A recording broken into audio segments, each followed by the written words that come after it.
بسم الله الرحمن الرحيم. أهلا بكم في قناة تفسير أحلام والرقية الشرعية. النهاردة هنتكلم مع بعض عن رؤية الفستق. هنعرف أهم التفسيرات اللي متعلقة برؤية الفستق. كمان هنعرف امتى بتكون رؤيته محمودة وامتى بتكون رؤيته غير محمودة.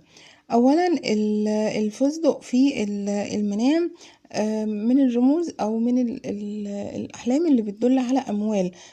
أموال ممكن يحصل عليها الرائي وهيحصل عليها بسهولة وبتيسير. كمان شجرة الفستق من الرموز اللي بتدل على الكرم. كمان الفستق الأخضر أحيانا بيدل على تعب أو على اجتهاد للرائي. الفستق الناشف أو الفستق اليابس من الرموز اللي بتشير للعتاب أو للخصام. كمان الفستق المالح برضو من الرؤى اللي بتدل على الرزق وعلى الرزق الوفير، بشرط ان ما يكونش طعمه مالح زيادة عن اللزوم. كمان الفستق للمرأة الحامل من الرموز اللي بتبشرها باقتراب الولادة، وكمان على ولادة سهلة وولادة ميسرة. رؤية شجرة الفستق من الرموز برضو اللي بتشير للعائلة، وهيكون عائلة فيها اختلاف، فيها أشخاص أغنياء، أشخاص فقراء، فيها أشخاص ملتزمين، أشخاص غير ملتزمين. كمان شجرة الفستق الناشفة أو اليابسة للمرأة المتزوجة للأسف من الرموز اللي بتدل على صعوبة في الإنجاب. لما يشوف الراعي إن هو قدام شجرة فستق وإنه بيقطف فستق، فده بشارة بحصوله على هدف، وصوله لشيء بيطمح ليه، خصوصا لو كان الفستق لونه أخضر أو لسه أخضر. أما لما يشوف إنه قطف فستق والفستق ده لقاه ناشف أو لقاه يابس، فمن الرؤى اللي بتدل على إن هو هيوصل لشيء، لكن الشيء ده مش هيكون بيرغبه أو مش هيبقى مبسوط بالنتيجة النهائية ليه. كمان لما يشوف الشخص إنه بيزرع شجرة فستق، فمن الرموز اللي بتدل على زواجه وعلى تأسيسه لعائلة. كمان أكل الفستق ونلاقي الراي إنه طعمه حلو، فمن الرؤى اللي بتدل على أكل مال، وأكل مال وحصول الشخص على مال يمكن سهل الوصول ليه.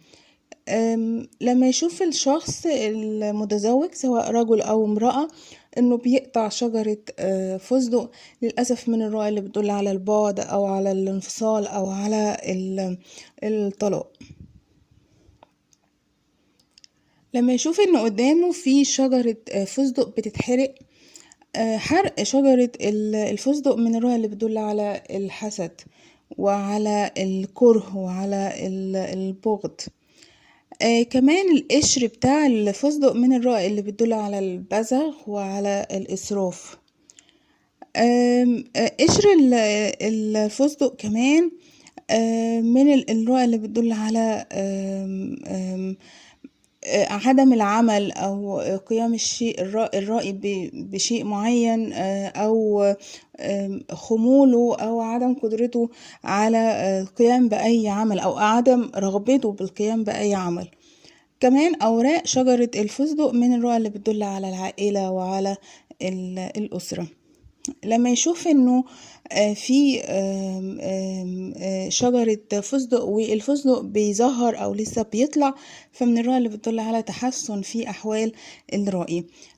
برضو لما يشوف الرائي إنه بيقطف الفستق ده، فمن الرؤى اللي بتدل على سمعة طيبة. رؤية الفستق برضو من الرموز اللي بتدل على سعة في الرزق أو سعة في معيشة الرائي. برضو تأشير الفستق من الرؤى اللي بتدل على العمل، وعلى عمل هيعود بمنفعة على الرائي في تحقيقه لطموح وتحقيقه الأحلام.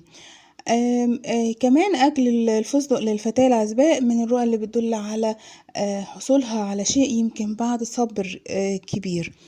الفستق برضو لما تشوفوا فستق مقشر جاهز فمن الرؤى اللي بتدل على مال هتحصل عليه بسهولة، وكمان على ان هي هتنفقوا باعتدال. اكل الفستق الاخضر برضو للفتاة الهزباء من الرؤى اللي شوية ممكن تدل على متاعب او على هموم.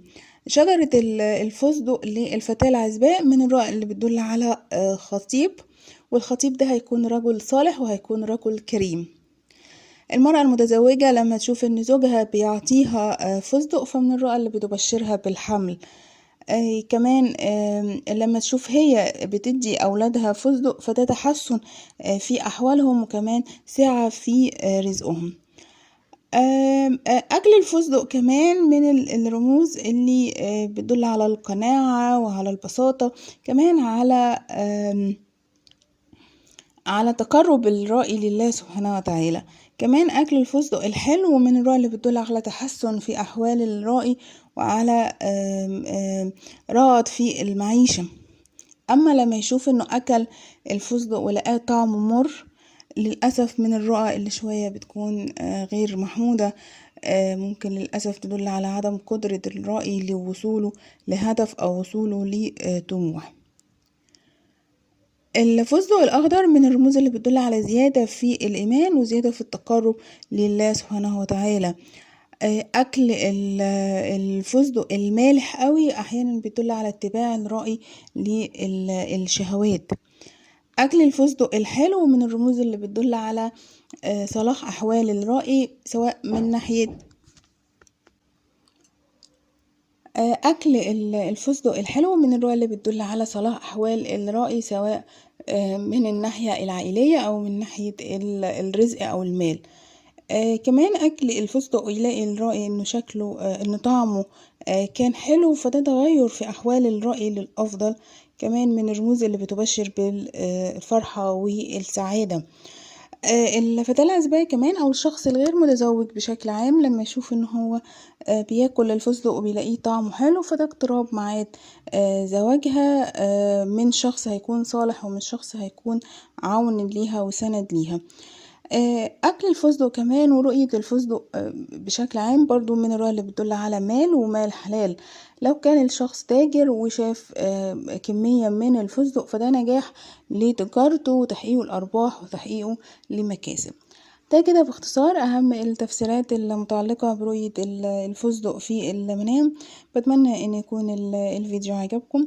لو في أي سؤال أو استفسار اكتبولي تحت، أنا إن شاء الله هرد عليكم. بشكركم جدا وأشوفكم إن شاء الله في فيديو جديد. مع السلامة.